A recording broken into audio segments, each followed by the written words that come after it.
So, in many ways, 2020 has been the year of the death of common sense. And I'm going to go through a specific example here soon, but let's reflect on what we've seen so far this year. We've been asked to shut down society, wear masks, give up on schools, work, churches, gyms, all for a virus that maybe kills 1 to 2 out of every 1,000 people that it infects. Predominantly the elderly and people with underlying health conditions, heart disease, diabetes, etc. We've been asked to potentially defund the police departments, and when we have a problem, go to social workers instead.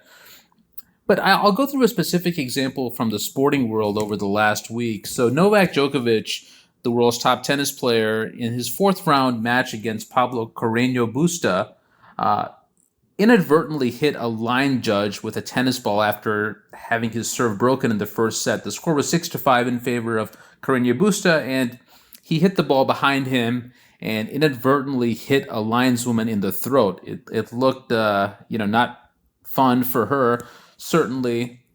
But the one thing that's important to the story, I think, is he didn't do so with any malice towards the lines judge. He was a little bit upset that he just had his serve broken and he hit a ball without looking and unfortunately hit a lineswoman in the throat.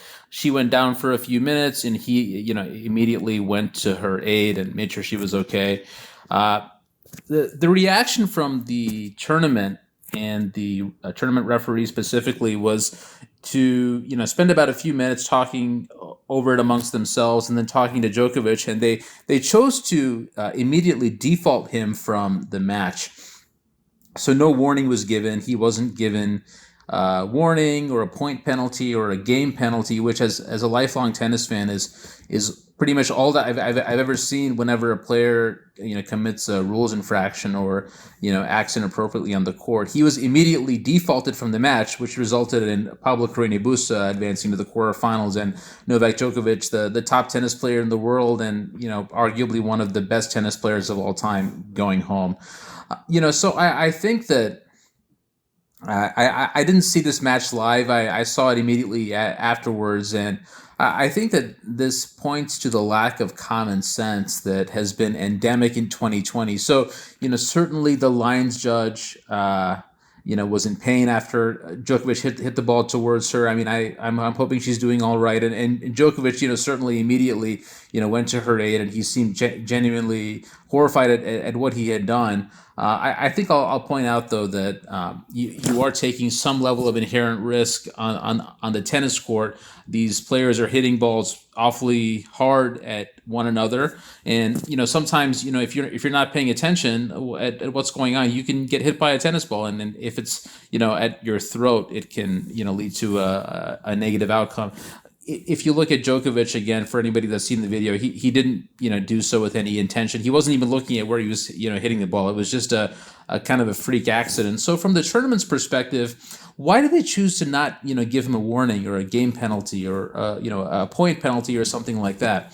Why was their first reaction to take the top tennis player in the world and the only player remaining in the men's draw that's won a Grand Slam in the past, because due to COVID and other things, many players have chosen to not make the trip. Rafael Nadal and Roger Federer, who I believe is injured, both stayed at home.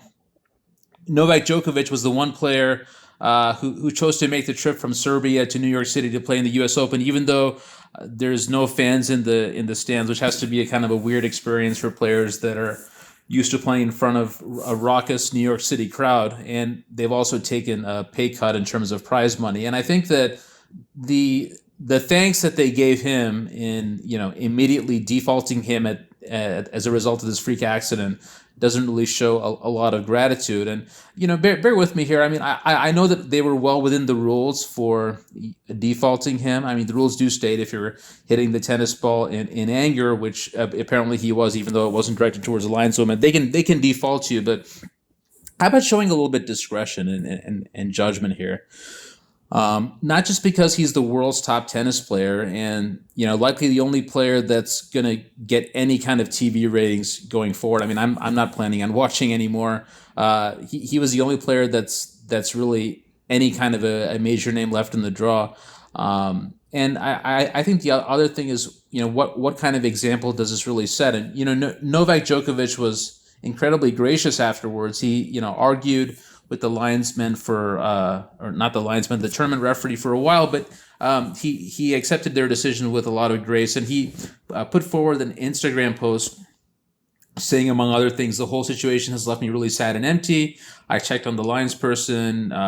I'm extremely sorry. I want to turn this into a lesson for my growth and evolution as a player and human being. And I'm very grateful to my team and my family for being my support. Thank you, and I'm so sorry. So he handled the situation gracefully. I think that he was probably happy to get the hell out of New York City and out of the tournament. I think he had a shoulder injury as well.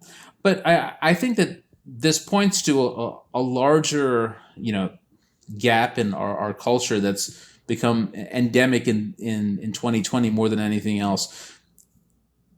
If you recall, Serena Williams a couple times in the past decade has behaved highly inappropriately on the tennis court, and she's never been defaulted. I think if you just search for Serena Williams, U.S. Open in 2009 against Kim Clijsters, she apparently, told a lines judge that I will kill you because she was, called for a foot fault. And for that, she received a 1-point penalty. That was it. And, she made a big deal on the court. She yelled, and it was a lot of fun for a fan to watch. I don't watch a lot of women's tennis, but this is probably one of the few times where I chose to, tune in for the highlights anyway.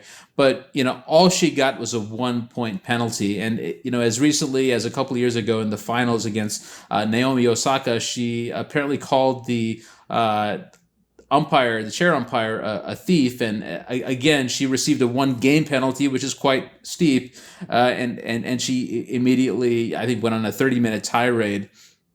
And the tournament referee was called out. But again, she wasn't defaulted from the match, and this became a major issue thereafter. Now, on the other hand, this situation with Novak Djokovic, this is totally unintentional. I mean, no one's alleging otherwise.